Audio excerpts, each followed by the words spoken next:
dans une seule église. À moins que dans cette seule église-là, quand il est rentré, lui qui est célibataire, on lui a donné le titre de diacre pour le bloquer, qu'il ne bouge plus. On lui donne une fonction quelconque pour le bloquer. Donc, dans les églises évangéliques, on donne des fonctions pour bloquer les gens. Surtout si tu as des moyens, hein? Tu as de l'argent, on va te donner des postes. Sois-en sûr. On peut, s'il n'y a plus de postes à te donner, on va faire de toi papa ancien. On va faire de toi papa le président de papa. Nos cousins, les églises évangéliques, ils sont terribles. Déjà dans les églises évangéliques, l'ancien c'est qui? C'est celui qui a mis beaucoup d'années dans l'église. Souvent c'est des vieux, hein? Des vieux déjà, ils ont 120 ans en âge comme nous. Ancien. Donc ancien en français. Oh, ça, les églises évangéliques, ils sont terribles.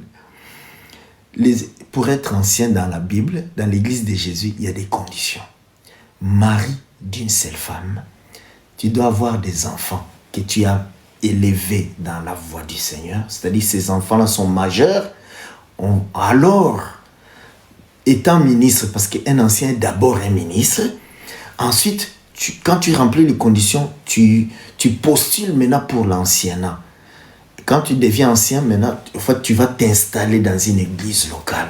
Parce que le ministère, c'est pour les corps. Mais il y a des conditions. Les diacres aussi, il y a des conditions dans l'église de Jésus. On doit avoir la gestion de ta maison. Donc, tu dois avoir une femme que tu as gérée et des enfants. Alors, quand tu as bien géré, parce que pour gérer une femme, c'est terrible. Alors, quand tu as réussi à gérer une femme et des enfants, on peut te confier maintenant les trésors de Dieu pour gérer la maison de Dieu, pour gérer. Diacre. Donc, les conditions, c'est, on doit voir comment tu as géré ta maison, ta femme et tes enfants. Mais aujourd'hui, chez nos cousins, les églises évangéliques, les diacres, des célibataires, ils vont même au-delà. Il y a même des diaconesses, donc des femmes diacres. Tout ça parce qu'ils avaient été trompés par l'interprétation de Louis II qui a dit diacre. Dans l'église de Jésus, il n'y avait pas de diacre. C'est pourquoi dans l'église de Jésus, les temples de Salomon, quand une femme, malgré que tu es fille du sacrificateur Aaron, essaye d'entrer, tu vas voir. Même si tu dis, oui, moi je suis fille d'Aaron, hein, je suis dans la famille des sacrificateurs, oui, vas-y, entre. Tu vas voir, gifle, Dieu va te tuer. C'est pourquoi il y a une écriture qui trouble les gens. Quand la Bible dit que dans les seigneurs, il n'y a pas de femmes, il n'y a pas d'hommes. Ça trouble les gens. Parce qu'ils ne savent pas ça vient d'où. Mais nous, on a la provenance de la chose. Cette écriture est liée à l'autre qui dit que au temps où Dieu dit que dans la prophétie de Joël qui dit que dans les derniers jours je répandrai de mon esprit sur toute chair, et vos fils et vos filles prophétiseront, les vieillards auront des songes. Alors ils disent que non, vous voyez, sur vos fils et vos filles prophétiseront. Donc les femmes peuvent aussi prophétiser. Mais nous ne disons jamais que les filles ne peuvent pas prophétiser. Nous disons amen à l'écriture. Mais cette écriture ne dit pas que la femme doit prêcher. Non, prophétiser ne veut pas dire prêcher. Non. La femme a les dons de prophétie. Donc il y a la différence entre les dons de prophétie et les ministères prophétiques. Il y a une grande différence. Une femme ne peut pas avoir les ministères des prophètes, mais elle peut avoir les dons de prophétie, prophétiser dans l'église. Ça, nous disons amen. Mais comprenez que la Bible dit que Dieu nous a a fait de nous un royaume des sacrificateurs. Jésus a fait de nous un royaume des sacrificateurs. Dans Apocalypse chapitre 1er. Le royaume des sacrificateurs veut dire Dieu a fait de nous une famille des sacrificateurs. Or, la famille des sacrificateurs, c'est la famille d'Aaron. Aaron était souverain sacrificateur. Donc, il était roi des sacrificateurs. C'est pourquoi il utilise les termes de royaume des sacrificateurs. Mais maintenant, si nous sommes retournés dans la famille des sacrificateurs, la fille d'Aaron ne sacrifiait pas. La femme d'Aaron ne sacrifiait pas. Mais elles étaient dans la famille d'Aaron, la famille des sacrificateurs. Donc, concernant la famille des sacrificateurs, ces titres-là, des familles des sacrificateurs, ce n'est ni homme ni femme. Autrement dit, quand tu appartiens dans cette famille-là, que tu sois homme, tu sois femme, tu appartiens dans la famille d'Aaron. Parce que le véritable Aaron, c'est Jésus. Donc, dans cette famille, dans l'église de Jésus, hommes et femmes, tu appartiens dans cette église-là. Mais le problème est qui? Pour aller sacrifier, essaye. C'est pourquoi beaucoup de femmes ont réussi la gifle. Vous voyez-vous ça? Donc là, nous sommes en train donc de marcher pour aller pouvoir voler. Tout à l'heure, nous avons été coupés. C'est pourquoi donc nous faisons cette démarche. Laisser le temps à nos bien-aimés qui étaient déconnectés de venir se reconnecter pour que nous continuions à marcher. Mais nous allons avancer parce que l'heure est avancée. Alors, nous disons ceci. Nous sommes déjà 22 heures. Ça fait déjà donc 2 heures que nous avons l'émission. Nous avançons donc. Nous disions donc ceci.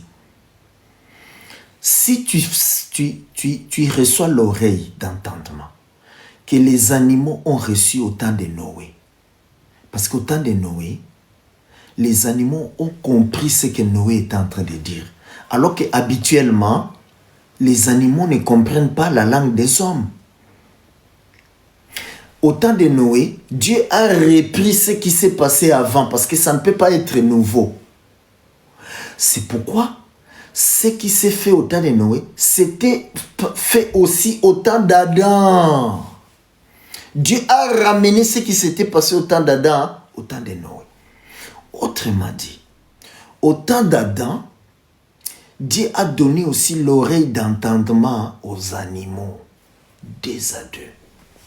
Parce qu'ils reçoivent toujours 2 à 2. Il y a le pourquoi de ça. Alors, si tu fais partie de ces animaux, les brebis de Jésus qui entendent sa voix, tu as reçu l'oreille d'entendement, soutiens cette œuvre. Fais des dons, où que tu sois sur la terre, pour que nous puissions faire parvenir cet évangile à tous les brebis du Seigneur pour que l'enlèvement puisse avoir lieu. Si il y a un seul qui manque à l'appel, l'enlèvement n'aura jamais lieu. Voilà ces mystères-là. Alors, si Dieu a fait déjà qu'il te fasse parvenir cet évangile et que tu sens en toi que tu es un élu de Dieu et que ça c'est la voix de ton Père, tu as le devoir de les soutenir. Nous ne sommes pas comme les autres qui vous volent. Là où tu es dans cette église, là où tu es, où on te pompe l'argent sans te donner la profondeur, la vie éternelle.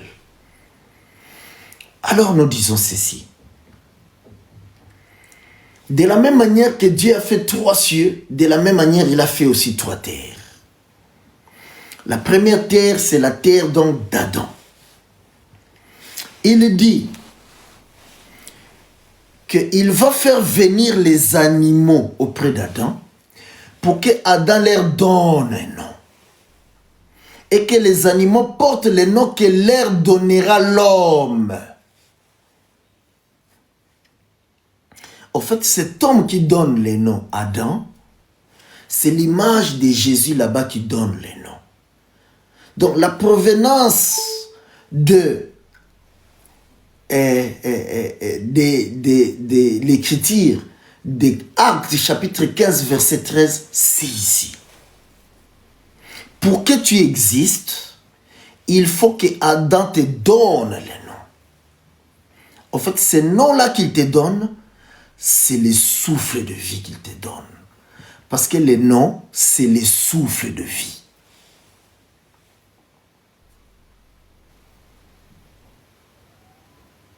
C'est l'appartenance. Autrement dit, quand Dieu dit qu'au 6e jour de la création, il est venu, il a soufflé dans les narines d'Adam pour que Adam devienne un être vivant. Autrement dit, avant que Dieu ne souffle, Adam n'était pas un être vivant. C'est le souffle de Dieu qui a fait que Adam devienne un être vivant, reçoive la vie. Donc le souffle, c'est la vie. Maintenant, la Bible dit que Dieu a soufflé dans les narines d'Adam. La Bible est écrite en parabole. Si tu penses que Dieu a ouvert les narines d'Adam, il est venu... Donc toi vraiment, tu es éloigné de la pensée de Dieu. Parce que pour comprendre cette chose-là, il faut qu'on aille voir là où Dieu a encore fait cela.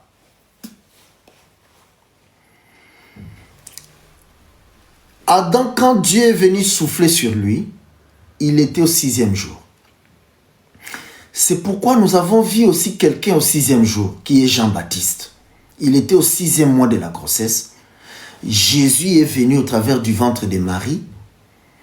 Quand seulement Marie a salué Élisabeth, l'enfant a reçu le souffle. C'est la parabole.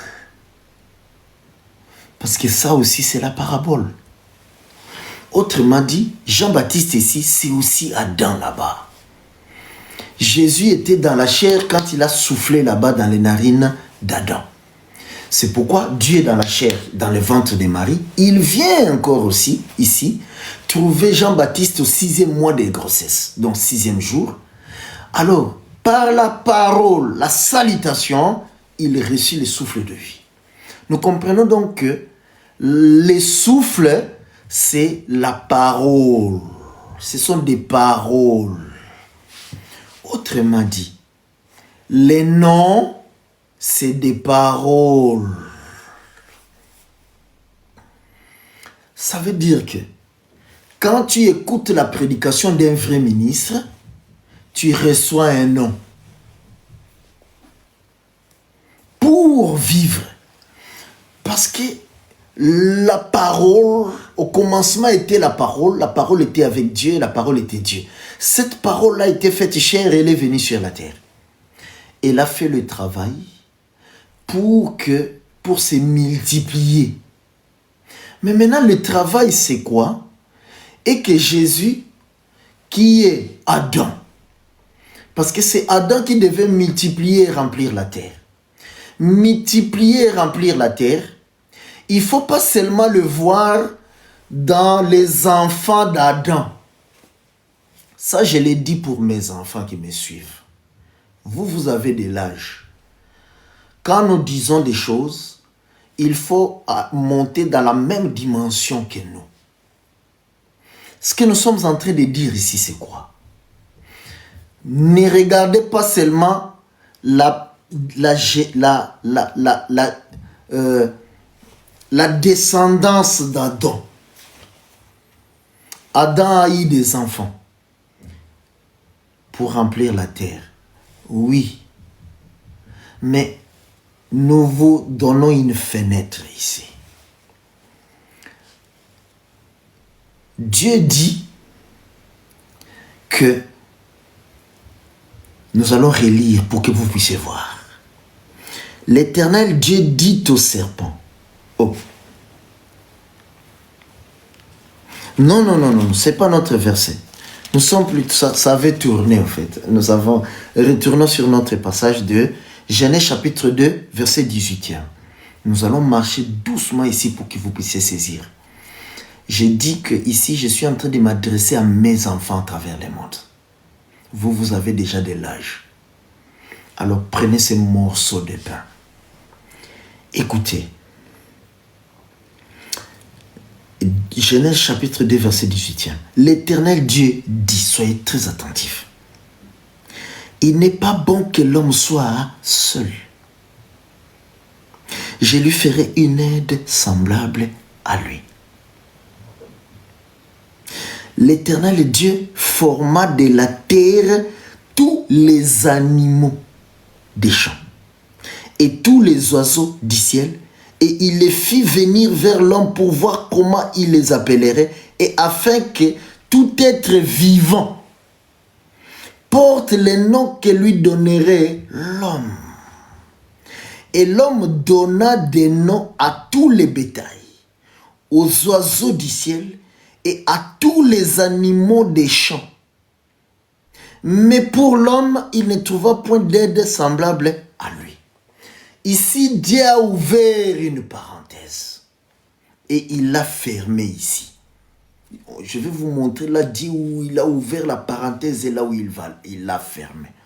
Vous qui nous suivez pour la première fois, pardonnez-nous. Ici, nous sommes en train de donner une fenêtre à ceux qui soutiennent cette œuvre ici, avec leur argent, leurs dîmes, leurs offrandes ainsi que leurs dons volontaires. Regardez cette fenêtre. Dieu dit, il n'est pas bon que l'homme soit seul. Ici, ne voyez pas seulement Ève là-bas. Marchez doucement avec nous. Ève, c'était une aide semblable à Adam. Nous disons Amen. Mais ici, Dieu ouvre une parenthèse. Il donne une fenêtre. Quand il dit, il n'est pas bon que l'homme soit seul, tout de suite, il parle des animaux. Il ne parle pas d'Ève. Mais il a parlé d'Ève ensuite. Autrement dit, Dieu vient donner les animaux ici à Adam pour que Adam ne soit pas seul. Mais Adam maintenant, il doit faire que les animaux soient semblables à lui. C'est ça la fenêtre. C'est pourquoi Dieu amène les animaux près d'Adam. Adam maintenant doit multiplier et remplir la terre. Comment Adam doit multiplier et remplir la terre? Par la semence qu'il a. La semence d'Adam ici, c'est pas les spermatozoïdes. Non. Ici, il y a une fenêtre que seuls les aigles doivent voir et entrer. Ici, la semence d'Adam ici, c'est la parole qui sort de sa bouche. Je vous laisse digérer. Ma parole est comme la pluie qui tombe du ciel pour féconder cette femme ici, la terre. Ici, c'est Adam qui parle. Ma parole est une sémence qui tombe du ciel, en fait, qui sort de la bouche, de ma bouche, parce que Adam ici est le ciel. Donc, il y a une parole qui doit sortir de sa bouche pour féconder la femme. Ici, la femme, c'est les animaux. Ici, la femme, c'est les oiseaux. Ici, la femme, c'est le bétail. Dieu ferme la parenthèse.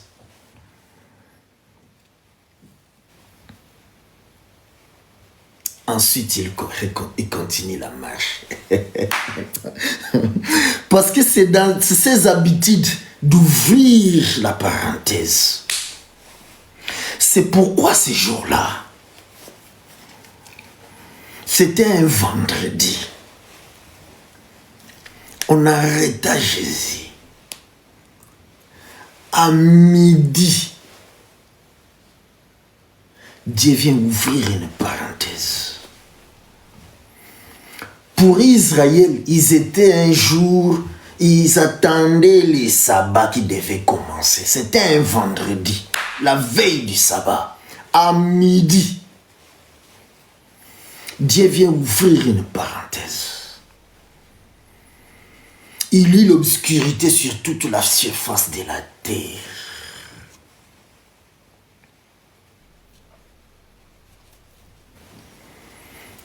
Un jour a commencé.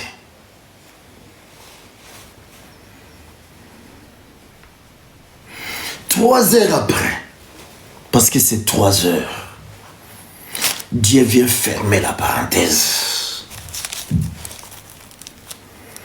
Le soleil est apparu. L'obscurité, plus la lumière, Dieu a créé un jour. Ici, Dieu a créé un jour. Nous aimons cet évangile. Que Dieu bénisse un homme. Le docteur Albert Kalokabunda. C'est notre Père, c'est lui qui nous a engendrés dans cette histoire ici. Dieu a pris une portion de son esprit et nous a donné. Nous répétons encore pour nos enfants. Dieu a l'habitude d'ouvrir une fenêtre et de la fermer tout de suite. Ici, Dieu a ouvert une parenthèse. Donc, les animaux qui avancent auprès de Noé ici, parce que c'est la même chose là-bas, vous voyez. Donc, les animaux des adés qui viennent auprès d'Adam ici, c'est des hommes de toute nationalité, de toute tribu, de toute nation et de toute langue.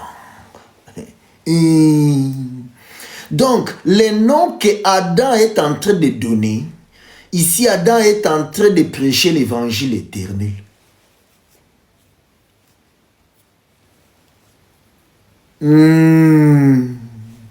C'est ça. Adam est en train de prêcher l'évangile éternel. Il y en a certains qui n'ont pas vu l'évangile éternel dans les jardins d'Éden. Nous vous donnons les yeux. Parce qu'il faut que l'évangile éternel soit prêché dans les jardins d'Éden. Maintenant, Dieu va commencer à ramener, au temps de Noé, ramener ensuite et ensuite. Vous voyez ça? Adam a prêché l'évangile éternel. Donc, dans le monde d'Adam, qui est l'eau, voilà pourquoi Dieu a donné de la chlorophylle. La chlorophylle, c'est l'eau qui anime tous les plantes et les arbres. Ils ont l'eau, de la chlorophylle, de la sève. C'est l'eau. Dieu a donné aussi l'eau pour l'homme à boire. Autrement dit, Dieu a donné l'herbe à manger. Dans le monde d'Adam, les lions mangeaient l'herbe. Ils mangeaient les feuilles. Aucun animal fauve ne se mangeait les uns les autres. Non. Je répète, dans le monde d'Adam, qui est caractérisé par l'eau, parce qu'il y a la cuve d'airain, le parvis, Dieu a donné de la sève à manger. Il a donné l'herbe comme nourriture.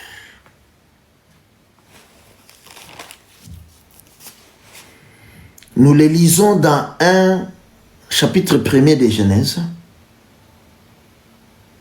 au verset 29e. La Bible dit ceci. Et Dieu dit, voici je vous donne toute herbe portant de la sémence et qui est à la surface de toute la terre. Et tout arbre ayant en lui du fruit d'arbre et portant de la sémence, ce sera votre nourriture. Dieu a donné l'herbe comme nourriture à manger. Mais par contre, autrement dit, par contre, au temps de Noé plutôt, là-bas maintenant, Dieu vient donner plutôt l'herbe à manger. On va voir cela.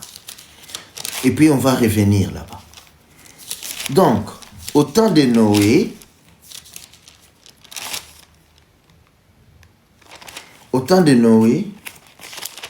nous allons prendre donc Genèse du chapitre 9e.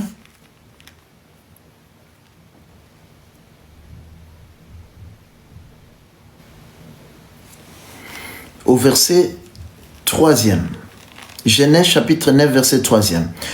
Tout ce qui s'aimait et qui a vie vous servira de nourriture.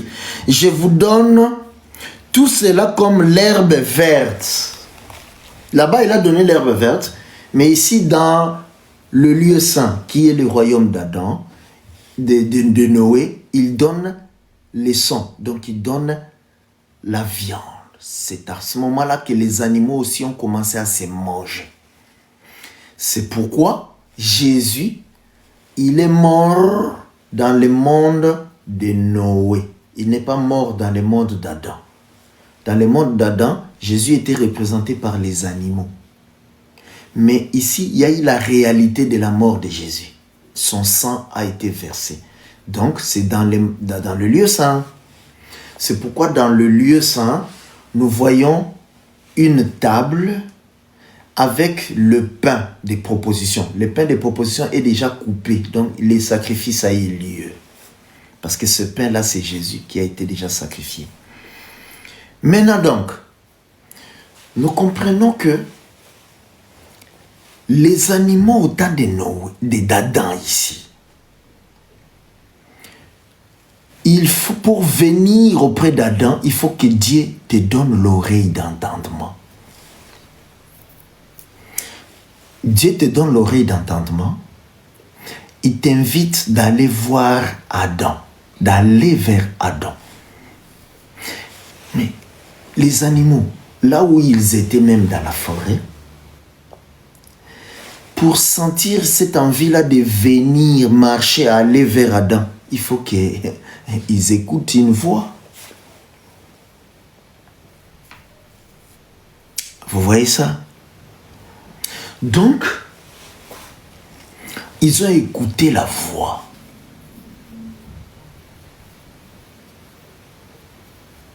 d'Adam. Alors ils se sont déplacés, ils sont venus. Adam leur a donné des noms. Quand la Bible dit donner des noms, c'est en français. En réalité, ce sont des paroles qui sont les souffles de vie. Vous allez comprendre cela, vous êtes obligés. Jésus, quand il finit le travail, il a mis la parole dans les apôtres. On cherchait à l'attraper pour les tuer, on n'arrivait pas.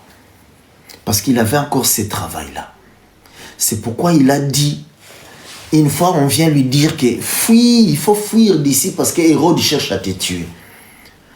Il leur dira, allez dire à ces renards, Hérode, je vais marcher aujourd'hui, je vais marcher demain, le troisième jour j'aurai fini. La marche là, c'est aussi la marche des 3 ans qu'il a fait. C'est pas seulement à la croix, mais le ministère qu'il a fait de 3 ans. C'est-à-dire il a marché 1 année, il a enseigné aux 2e année, 3e année quand il a fini d'enseigner, alors il a été sacrifié. C'est ça aussi ce que ça signifie. Autrement dit, Jésus quand il finit le travail, il regroupe maintenant les apôtres, il souffla sur eux. La Bible dit qu'il souffla sur eux pour qu'ils puissent comprendre les Écritures. Souffler sur eux. Regardez là-bas, la Bible dit qu'ils étaient, ils soufflaient dans les narines d'Adam. Quand est-ce qu'ils soufflent dans les narines d'Adam? C'est au 6e jour de la création. Autrement dit, quand Jésus fait le ministère, son ministère là, il prend 3 ans à les enseigner. En réalité, Jésus est en train de les former un corps. Il est en train de former le corps d'Adam, lui donner la forme. Donc, quand il enseigne les apôtres pendant son ministère terrestre, il est en train de former un corps qui est l'Église. Donc, il est en train de former les corps. Alors, avant la Pentecôte, ce corps-là est inerte, comme Adam là-bas. Il est sans souffle. Maintenant, pourquoi Jésus reprend les termes de souffla sur eux? Parce que là-bas, la Bible dit qu'il souffla dans les narines d'Adam. Voilà pourquoi Jésus reprend ces termes ici. Alors il souffla sur eux. Mais en réalité, il a commencé à souffler sur eux que quand il les a commencé à les enseigner, c'était ça le souffle qu'il leur donnait. Mais maintenant, ce souffle se matérialisa maintenant les jours de la Pentecôte. Les jours de la Pentecôte, qu'est-ce qui s'est passé? Le Saint-Esprit est venu entrer dans les apôtres. Je répète, le Saint-Esprit est venu, non pas se poser sur les apôtres et commencer à marcher avec eux. Non.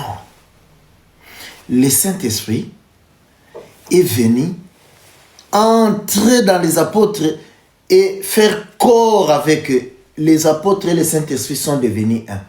Parce que les apôtres étaient un temple. Alors le Saint-Esprit est venu entrer dans le temple.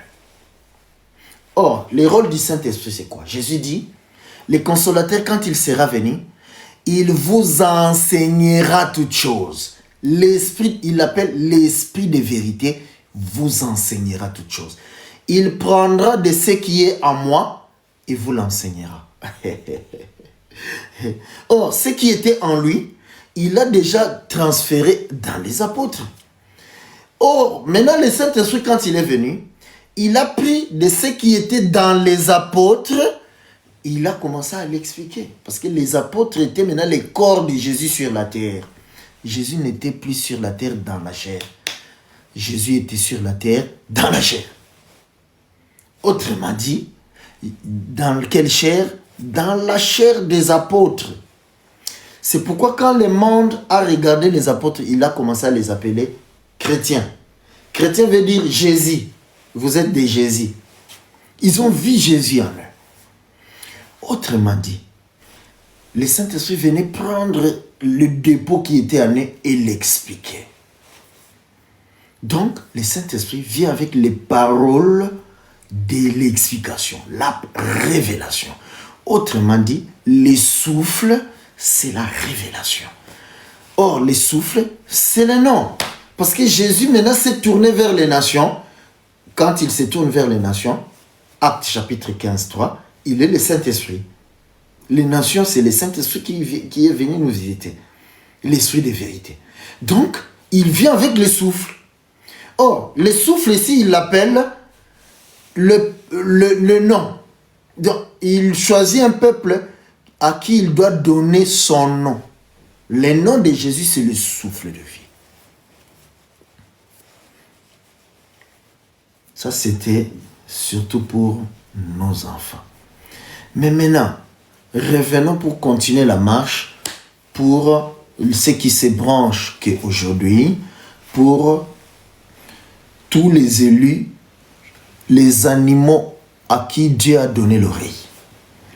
Donc, vous avez remarqué que ce qui se passe maintenant au temps d'Adam, dans ce premier monde, doit être copie conforme dans le second monde et copie conforme aussi dans le troisième monde.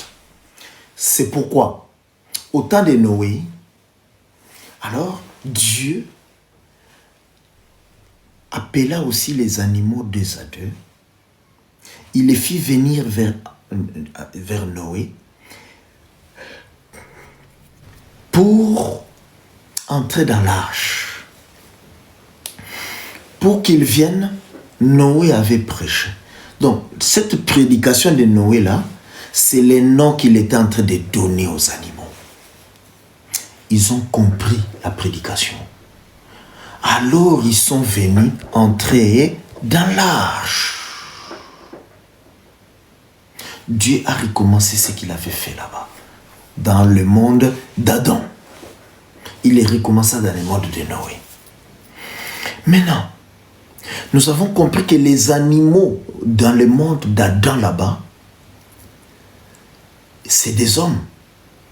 Autrement dit, les animaux aussi ici, des adés qui viennent auprès d'Adam, c'est des hommes, aussi des hommes, de toute nation, toute langue, toute tribu, tout peuple. Nous comprenons donc que Noé, aussi en son temps, il a prêché l'évangile éternel. Autrement dit, l'évangile éternel, c'est l'évangile que Dieu promet pour les temps de la fin. Mais maintenant que nous sommes au temps de la fin, nous sommes donc les Noé d'hier. Nous sommes les Adam d'hier. Il faut que Dieu aussi parcourt la terre entière pour aller aussi attirer les animaux des à deux de chaque tribu, de toute nation, toute langue, toute tribu. Autrement dit, les élites sortiront des quatre coins de la terre. Dieu se charge de les amener vers nous. Les amener vers nous veut dire tout simplement que Dieu leur fait parvenir la parole, notre prédication. Il te donne l'oreille d'entendement pour comprendre ce que nous disons. C'est ça, les amener vers nous. Maintenant, remarquez, Adam là-bas, quand la parenthèse est fermée, Adam maintenant, Dieu le met dans le profond sommeil, il tire la colte, il fait maintenant la femme. Ensuite, il fait ressusciter Adam parce qu'Adam était mort, il a fait 3 jours, il est ressuscité. Maintenant, quand il ressuscite, Dieu lui présente Ève. Alors Ève, quand Adam les regarde, Adam souffla sur Ève, elle devient une âme vivante. Autrement dit, quand Adam regarde Ève, la bouche d'Adam s'ouvre.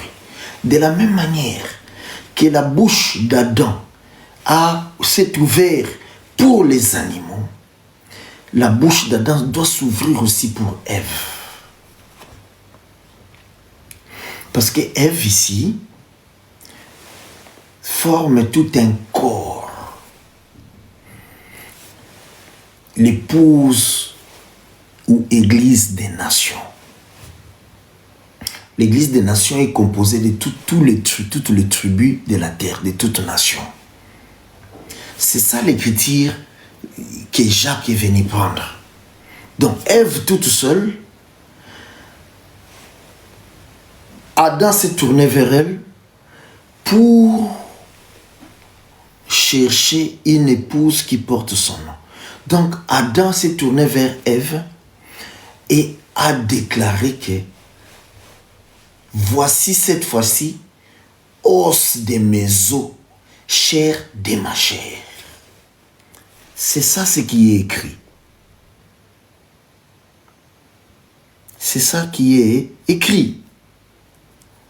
Mais ça c'est en français ou en bamileke ou en chinois ou en lingala. Non. Ici, il y a une fenêtre.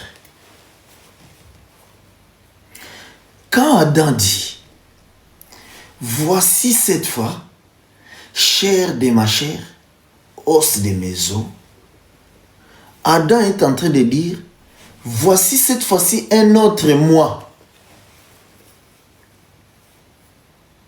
Or, moi, je suis Adam. Saisissez cela. Adam regarde Ève. Ah, ça c'est un autre Adam. Quand il dit, voici cette fois, celle qui est os de mes os, chair de ma chair. En réalité, Adam est en train de dire, voici un autre Adam. C'est pourquoi Adam et Ève, c'est pourquoi Ève ne portait pas de nom. Parce qu'elle était appelée Adam. Les cheveux d'Adam s'appellent Adam. Les ongles, les doigts d'Adam s'appellent Adam. Donc tout le corps d'Adam s'appelle Adam. Mais maintenant la femme Ève, c'est la côte d'Adam. Donc elle s'appelle Adam. C'est pourquoi Jacques, acte 15, 13. Donc le second Adam qui est Jésus, il s'est tourné maintenant vers Ève pour chercher une épouse qui doit porter son nom. Ève doit porter son nom. L'Église porte le nom d'Adam. Le second Adam, donc le nom de Jésus. C'est ça la provenance. Nous répétons encore. Quand Adam dit, voici cette fois, os de mes os, chair de ma chair, Adam est en train de dire tout simplement, voici cette fois un autre moi-même, un autre Adam. Alors Adam lui donna ce nom-là, d'Adam. C'est pourquoi quand maintenant Ève pêche, elle mangea le fruit, Adam revient encore. Il lui donna le nom d'Ève. C'est-à-dire que tu as perdu le nom d'Adam. Ah oui. Elle a perdu le nom d'Adam. Parce qu'elle est tombée dans le péché. C'est pourquoi le second Adam doit maintenant descendre, quitter le ciel. Tu m'as formé un corps, voici je viens faire ta volonté. La volonté du Père est que le second Adam doit venir mourir. Voici l'œuvre de la croix donc. Alors, quand il vient mourir, il donne, c'est-à-dire faire revenir Ève dans sa position initiale. Ça passe par l'œuvre de la croix. Alors, quand il est mort, il a répandu son sang. Cela nous permet maintenant de rentrer dans le lieu très saint. Remarquez, symboliquement ici, dans le monde de Noé, pour commencer son monde, donc après le déluge, quand la terre d'Adam sort, de Noé sort des eaux, la première des choses, Adam, comprenez qu'Adam c'est toujours Ève et Noé, la première des choses, nous les voyons.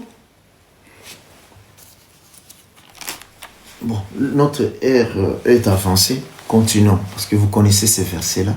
La première des choses que Noé fait, c'est de faire un sacrifice à Dieu. Donc, c'est-à-dire d'offrir le sang. Alors Dieu sentit l'odeur.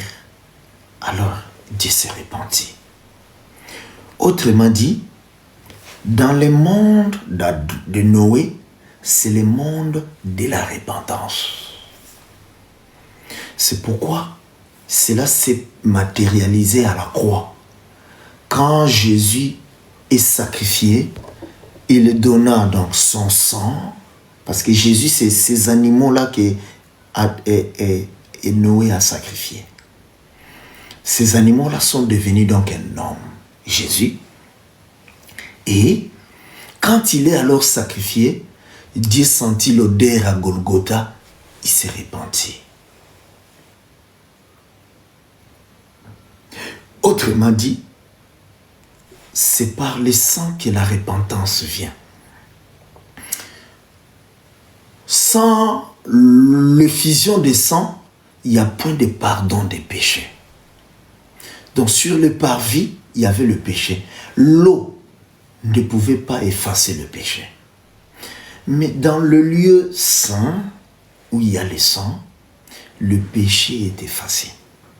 C'est pourquoi justement, le rideau qui sépare les lieux saints du lieu très saint s'est déchiré pour que le lieu saint et le lieu très saint deviennent un. Le pardon soit accordé. Autrement dit, nous sommes dans le monde de Noé, dans le deuxième royaume. Autrement dit, c'est le royaume de cieux qui vient vers nous. Ça aussi, je l'ai dit pour mes enfants. Recevez cette fenêtre. Le monde d'Adam, Dieu y a mis fin avec l'eau du déluge. Le monde de Noé a commencé.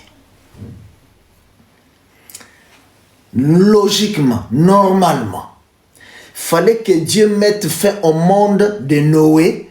Ensuite, il introduit le monde, le royaume des cieux. Logiquement, ça doit être comme ça. Mais ça ne se passe pas comme ça. Le royaume de Noé et le royaume des cieux cohabitent ensemble. Je répète. Nous, les hommes, nous vivons dans le monde de Noé. Mais quand tu crois en Jésus, tu quittes le monde de Noé pour entrer dans le royaume des cieux. Mais dans la chair, tu continues de vivre dans le monde de Noé. Donc, les deux mondes cohabitent. C'est pourquoi donc, je disais tout à l'heure, que c'est dans le monde de Noé que le pardon des péchés a été donné. Autrement dit, c'est dans le monde de Noé que le royaume des cieux est venu. C'est pourquoi ce jeune homme-là, qui a dit que je suis le chemin, la vérité et la vie, a dit ces jours-là que le royaume des cieux est au milieu de vous. Autrement dit, Jean-Baptiste disait que le royaume des cieux approche. Approche où? Approche du monde de Noé.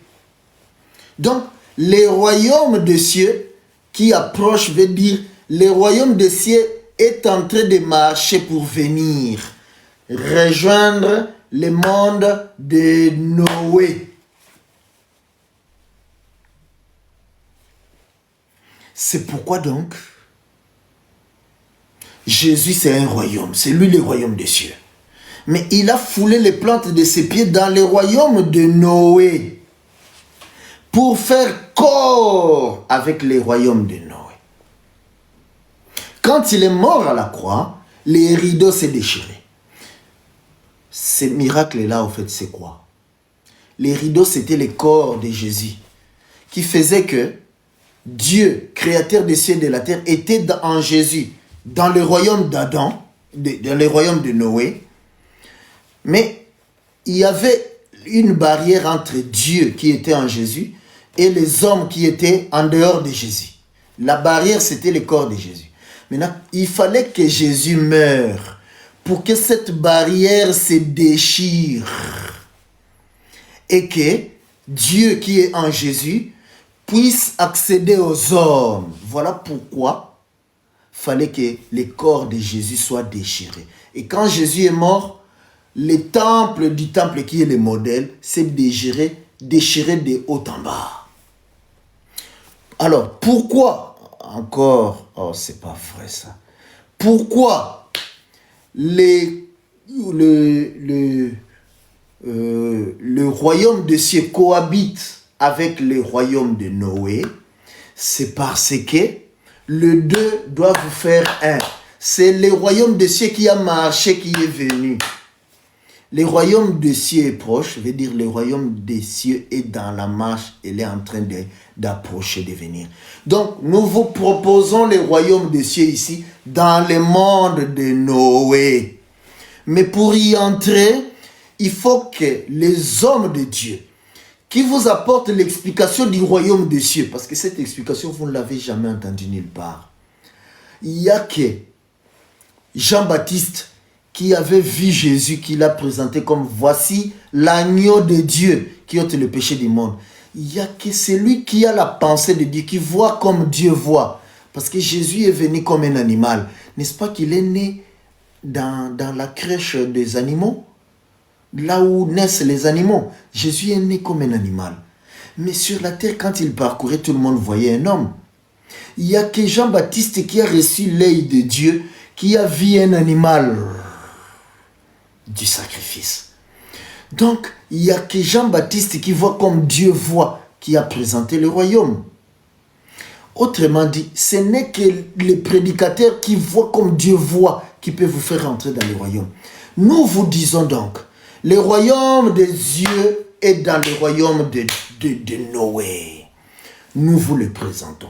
Nous vous présentons le royaume des cieux. Et pour y entrer, vous devez y entrer par le baptême. Mais maintenant, le royaume des cieux que nous vous présentons donc, nous vous le présentons au travers d'un support. Ce support-là, c'est l'Ancien Testament et le Nouveau Testament. C'est cet oiseau ici qui est l'aigle, avec ses deux ailes. Les deux ailes de l'aigle ici que nous vous présentons, l'Ancien Testament et le Nouveau Testament, c'est ça les deux brigands qui sont à Golgotha avec Jésus. Autrement dit, c'est la loi et la grâce. Jésus lui-même l'a présenté comme étant « Prenez ceci et mangez, c'est mon corps. Prenez ceci et buvez, c'est mon sang. » Les deux brigands, c'est le corps et le sang de Jésus. En réalité, à la croix, il n'y avait qu'une seule personne. Pour ceux dont cela est une folie, appelez-nous. Nous vous apporterons d'autres éléments pour la meilleure compréhension. Parce que c'est ça la vie éternelle. Si ça reste un mystère pour toi, ça veut dire que Dieu te prive le salut. Mais s'il te révèle ces mystères, alors Dieu t'aime. Ce soir, Dieu t'aime, il te révèle ces mystères. Soutiens cette œuvre, nous le répétons encore, soutenez cette œuvre avec votre argent pour que nous puissions, cet évangile puisse atteindre la terre entière. Vous pouvez contribuer en direct. Vous pouvez contribuer aussi au travers des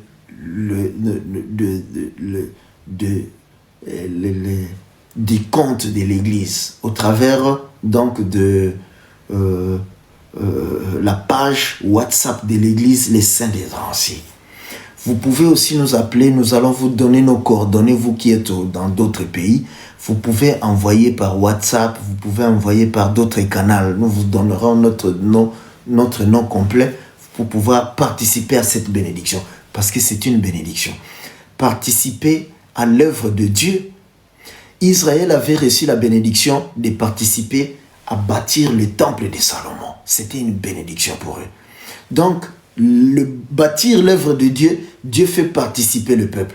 Il te fait la grâce de te faire participer aussi à cette œuvre ici. Donc, cet évangile, c'est ça la maison de Dieu qui était représentée par le tabernacle et qui était représenté par le temple de Salomon.